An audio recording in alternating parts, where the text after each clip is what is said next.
Valkoinen Toblerone. Kyllä. Ja hinta on yhä se 12 €. Sillä saa 3 tämmöstä tuubia laivalla.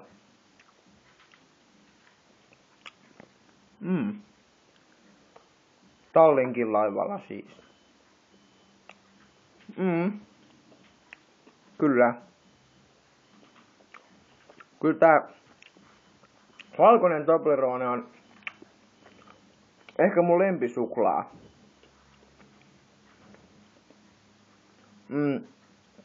Se Center Toffee suklaa, se on kans toinen.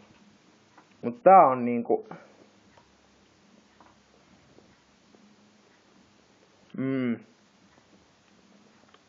tää on valehtelematta mun mittapuulla täydet 5 pistettä 5. Joo. Sitä voi kyllä montaa palaa syödä kerralla. Niin just makeeta ja imelää, mutta kyllä 5/5.